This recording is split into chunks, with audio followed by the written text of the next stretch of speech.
Oke, selamat datang kembali di tutorial slashing website crowdfunding menggunakan Tailwind CSS. Kalau di video sebelumnya kita udah ngumpulin aset-aset yang ada di Figma, kita udah downloadin dan kita pindahin ke dalam folder yang nantinya akan menjadi base project kita. Nah, sekarang kita masuk ke dalam Tailwind-nya ya, teman-teman. Nah, untuk itu kita masuk dulu ke terminal atau ke command prompt yang ada di sistem operasi teman-teman. Kita persiapkan, lalu kita buka website Tailwind CSS di tailwindcss.com, lalu masuk menu Docs. Nah, di sini ada dokumentasi cara penginstalan Tailwind CSS. Nah, oke. Untuk itu kita langsung aja nih eksekusi komen pertama ya. Komen pertama ini kita copy aja. Lalu kita masuk dulu ke dalam project kita. Nah, jangan lupa ya, ini endpoint-nya harus di project kita. Lalu kita paste di sini. Dan tunggu sampai proses instalasinya selesai. Nah, sambil menunggu, kita siapin text editor kita. Kita masuk ke dalam project kita.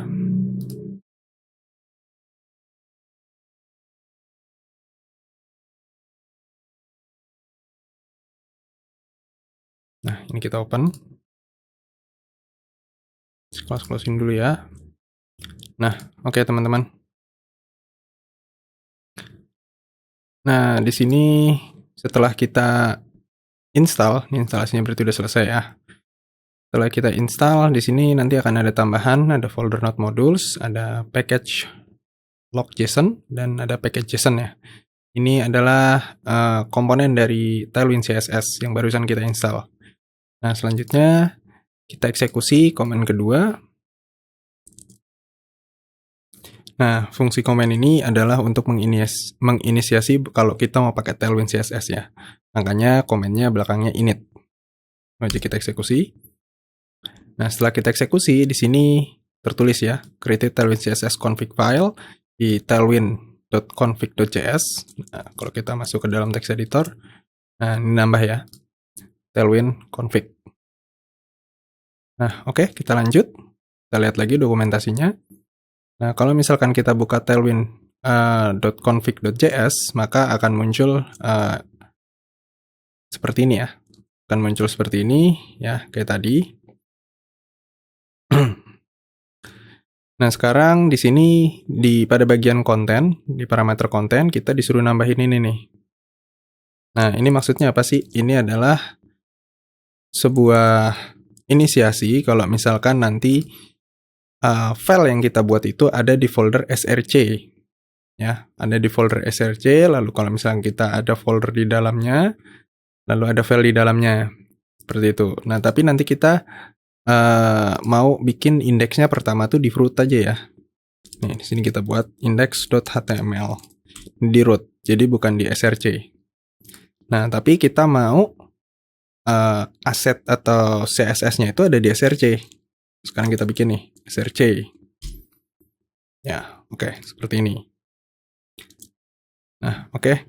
Selanjutnya kita disuruh bikin nih file namanya input.css yang ada di dalam folder src yang isinya ini import si Tailwind-nya ya. Kita copy, kita masuk ke src ya, ke sini kita bikin file input.css. Seperti ini. Kita paste, lalu kita save. Oke, lanjut. Nah, setelah itu, untuk menjalankan Tailwind-nya nih ya, start the Tailwind CLI build process. Nah, kita disuruh ngejalanin ini nih, komen ini. Nah, ini nanti kondisional, tergantung kita naruh si file-nya di mana, si file input dan output-nya. Nah, jadi untuk teman-teman ketahuin dulu, kalau misalkan di Tailwind, itu kalau misalkan kita mau development, kita harus jalanin komen tadi. Jadi nanti si Tailwind itu dia akan merunning ya. Apa kelas yang kita gunakan nanti akan dikompil langsung ke dalam CSS. Jadi nggak semua Tailwind ya, beda sama framework sebelah, Bootstrap. Kalau misalkan kita mau pakai Bootstrap itu kan kita masukin semua yang ada di Bootstrap, walaupun kelas-kelas yang kita gunakan. Nah, tapi kalau Tailwind nanti dia akan mengkompil kelas-kelas yang kita gunain aja. Makanya dia lebih light. makanya dia lebih ringan. Oke, langsung aja nih. Ini terminalnya kita close aja. Kita buka terminalnya dari sini. Kita buka dari sini ya. Nah, lalu di sini kita paste. Oke. Nah, ini ada ini, tapi ini kita nggak usah hiraukan dulu. Nah, sekarang kita buka indeks HTML kita. Ya, kita balik ke sini. Nah, ini untuk uji cobanya dulu ya, teman-teman. Ini kita copy aja. Ini kita copy, kita paste di sini. Nah, oke. Sebelumnya, karena tadi kita modifikasi, kita taruh indeksnya ada di luar, maka kita harus merubah ini nih, config-nya. Jadi, kita hapus saja, kita nggak taruh di dalam folder src, jadi langsung aja begini. Nah, kita save. Oke, selanjutnya kita lihat hasilnya. Nah, kalau teman-teman pakai Visual Studio Code, lihat di pojok kanan atas, di sini ada yang ada gambar kaca pembesarnya nih ya. Kotak 2 ada gambar kaca pembesarnya, kita bisa show preview di situ. Jadi kita nggak perlu bolak-balik ke browser untuk saat ini ya. Tapi nanti di selanjutnya kita akan pakai browser. Nah, oke. Nah, di sini ada script H1 di mana kelasnya ada text 3XL font bold underline. Nah, ini kayaknya dia belum jalan nih, teman-teman. Karena di sini ada underline tapi hasilnya belum ada underline. Nah, kita belajar ya dari error, kita belajar dari apa yang belum masuk. Nah, sekarang kita analisa nih, kira-kira apa? Kenapa dia belum masuk?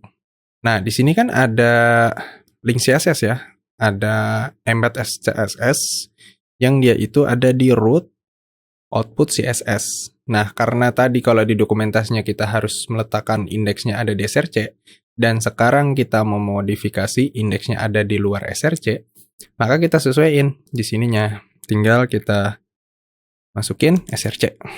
Seperti ini. Output. Nah, ketika kita save, dia langsung nih. Nah, ini berarti tilenya sudah terimport dengan baik. Nah, ketika kita tadi pencet save, di sini langsung dia rebuild. Nah, kalau kita lihat di output, nah ini dia hanya akan mengkompil kelas-kelas yang kita gunakan. Ya. Oke.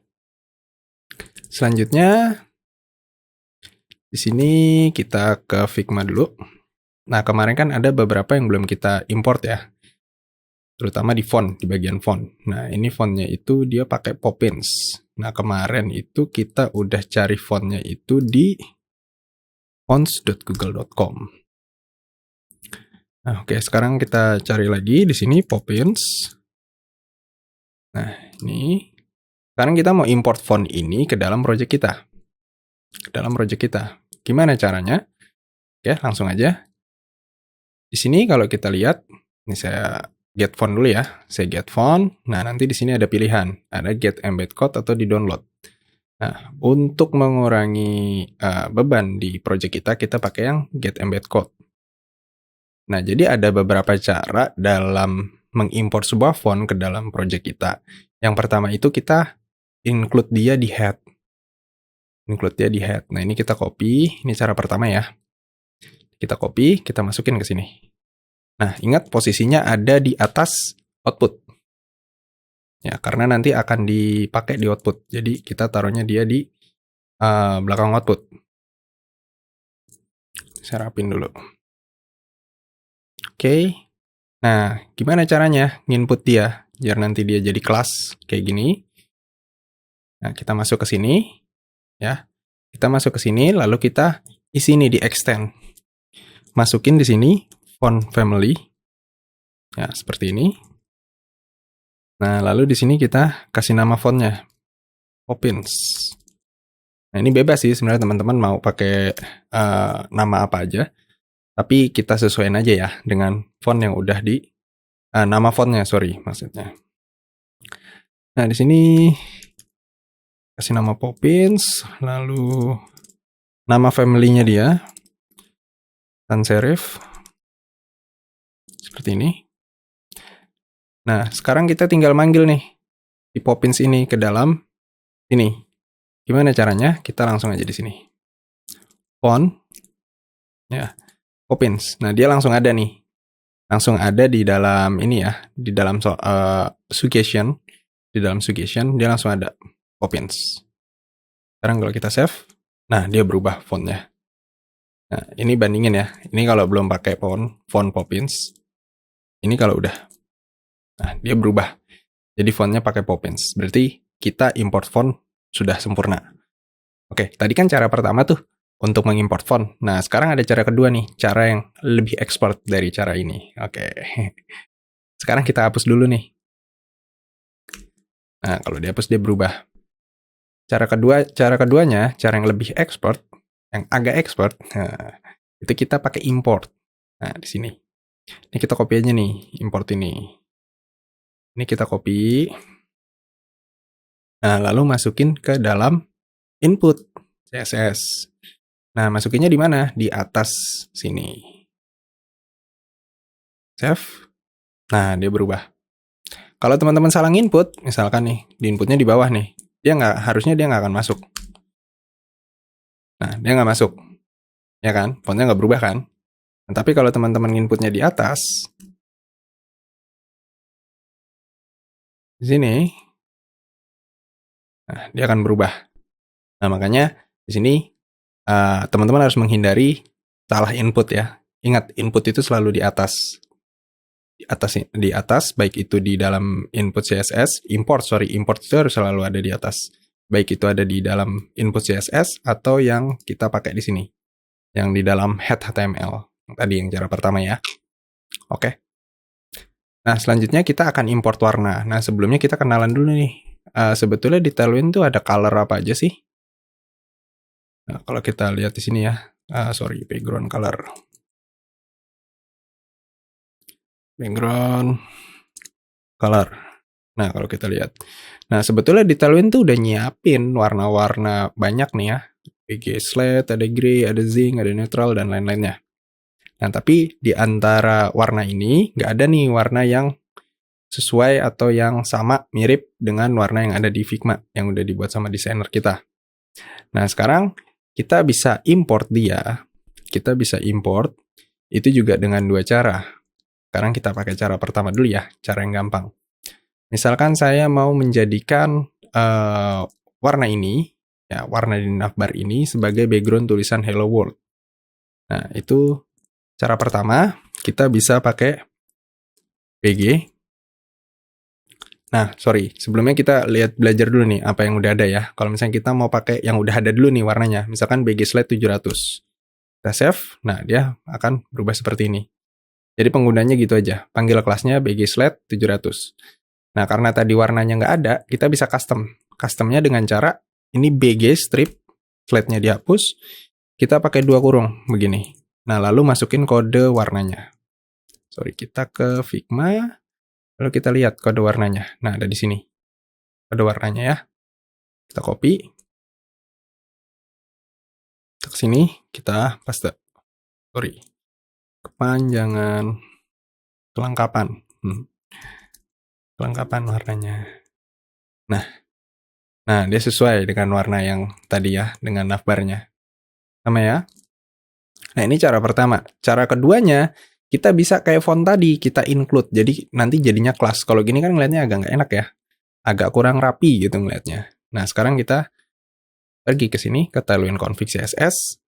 Di sini kita tambahin. Di bawahnya font family, kita tambahin colors. Nah, misalkan kita mau kasih nama apa? Misalkan pink KB. Pink kita bantu gitu ya. Nah, lalu kode warnanya kita paste di sini.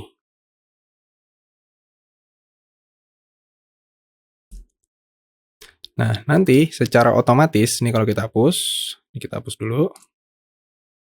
Nanti secara otomatis, karena kita taruhnya di color ya, jadi dia langsung masuk nih ke dalam grup BG. BG, pink, nah di sini udah ada nih, pink KB. Nah, seperti itu ya. Oke, untuk video kali ini, kita sudah belajar untuk mengimport font dan mengimport color. Di video selanjutnya kita langsung masuk ke dalam slicing. Oke, terima kasih, selamat belajar.